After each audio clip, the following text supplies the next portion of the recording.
about careers. So here's one sort of conventional career, becoming a pilot, takes long, but also gives great dividends. But let's talk about a slightly different career option now, shall we? And what is that really, Toya? So this is one that sometimes can be a little hard for Indian parents to digest: content creation. It may feel like you have a teen who's just dancing for reels, or they're lost in their phone for hours. But there's actually a lot to chew on. One study estimated that YouTube's creators in India, the work they're building, has already contributed 16,000 crores to the Indian GDP in 2022. So this is huge.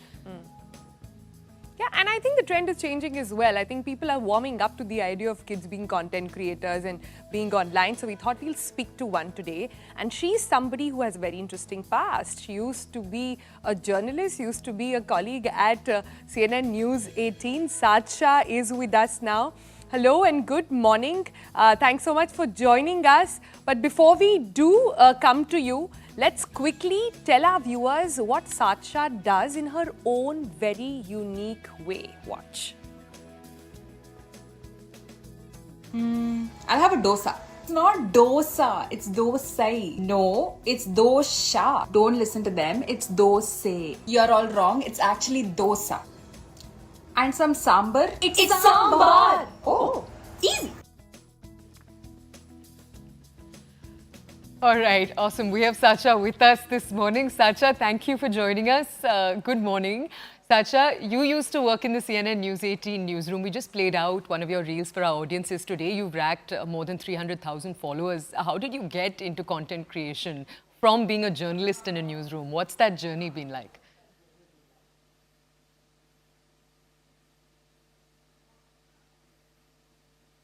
Yeah, so like a lot of newer content creators, I also started my journey during the pandemic because Instagram had just launched Reels, and it was this new feature on an app that I had been using for years. And I never set out to become a content creator. I just started making videos for my friends because it was, again, like a fun feature that I was just playing around with. And somehow something worked and it kept growing and growing, and it grew to a point where I realized, like, okay, I can make this a full-time career for myself.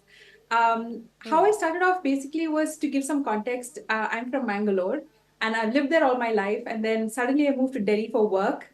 As Toya mentioned, I joined CNN News 18, and it was a whole new world for me because I had learned Hindi in school up until class 10, but conversational Hindi was a big issue for me. So I used to find it very difficult to remember the differences between words that sound similar, like pila and nila, or 150 and 250. So I came up with these mnemonic devices. For example, uh, pila has the word P in it, that's why it's yellow, so therefore nila is blue.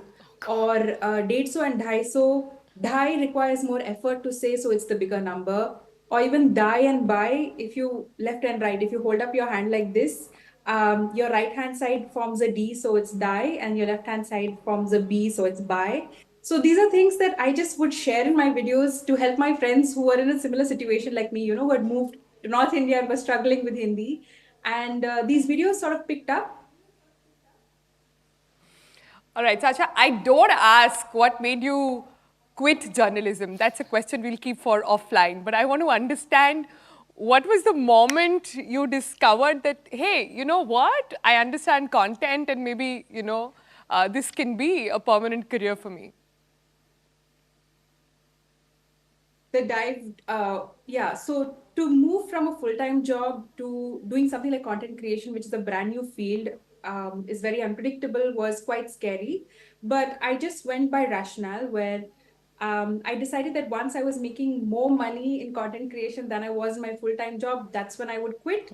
And that took me about a year and a half to do, actually. So it's not like when you start creating videos, you immediately go viral, you immediately get a lot of money. Like, that doesn't happen. For a lot of people, it takes years to make some money. So if there's any young people watching this, please do not immediately quit your jobs or drop out of college just to make content, because it's a very unpredictable space. So I would say, establish your content first, grow your following first, and then think about, how you're going to monetize and then grow from there. Honestly, not even thought about it, because it just sort of, I just went with the flow.